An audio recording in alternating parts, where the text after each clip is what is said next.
Panukalang batas na layong pangalagaan ang mga kabataan sa pamamagitan ng pag-regulate sa access sa social media, inihain sa Kamara. Ang nilalaman niyan at ang pulso ni Juan, alamin sa sentro ng balita ni Sheila Natividad. Sa talamak na pangyayaring karahasan sa iba't ibang lugar na makikita sa social media, maging sa eskwelahan, palagi nang binabantayan ni Donna ang anak niyang kinder student. Bukod kasi sa takot siyang magkasakit ito, nakakatakot na rin anya na hindi maging sapat ang paggabay niya sa kanyang anak sa panahon ngayon. Sa panahon natin ngayon, marami ng mga pababa yung mga gumagawa ng krimen. Ang anak niya kasi, hindi rin maalis ang mata sa paglalaro ng gadget. Kaya kung may isusulong lang anyang batas na magpapababa sa edad ng paggamit ng social media, ay susuportahan niya ito. Bilang magulang, siyempre pabor ako. Kagaya niyan, meron akong anak na na iba yung epekto sa bata ng social media. Sobrang nakakatakot. Pareho ang sentimiento nila ni Evelyn na may hinahatid sundo sa school na apong grade 3 student. Pero kung 13 years old pataas naman daw ang edad na gagamit ng gadget, sabi niya, pabor ako doon na 13 above. Yun ang pangintulutan na mag-aaral ng humawak ng mga gadget para po sa kapakanan nila kasi ang dami-dami na nilang nagagaya sa mga social media na hindi karapat-dapat sa mga bata. Kailangan din po nila yung mga 13 to above na gumamit ng gadget kasi nagagamit din po sa school gaya ng yung online class. Kailangan din po talaga po nila. Isinusulong ngayon ni House Speaker Faustino Bogie III at Majority Leader Sandro Marcos ang panukalang batas na mangangalaga sa kapakanan ng mga kabataang Pilipino.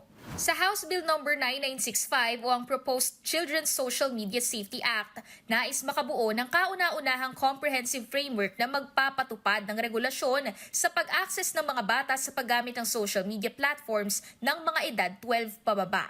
Kapag naman 13 to 18 years old, nakasaad sa panukala na kailangan ng pahintulot mula sa magulang o guardian at magkaroon ng supervision sa paggamit ng social media. Ang mga social media platforms kailangan ding magpatupad ng age verification measures para matiyak na may safeguard sa disenyo ng platform features. Ang panukala rin kasing ito ay magre-regulate ng algorithms o yung pagkakasunod-sunod ng content sa social media platform na ginagamit mo at maging ang pag-aalis ng mismong platform ng mapanganib o ipinagbabawal na content. Sakop nito ang mga AI-generated contents na ang intensyon ay manloko.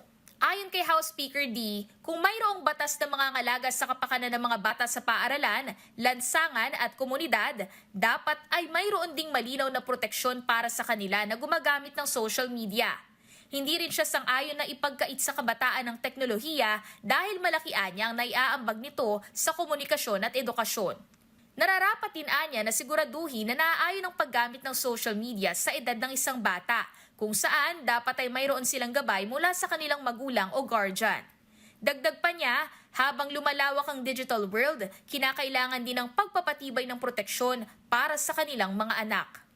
Para maisulong ang batas, inuutusan nito ang pakikipag-ugnayan sa Department of Information and Communications Technology at Department of Education. Ito ay para maisama ang digital literacy at ethical social media use sa K-12 curriculum.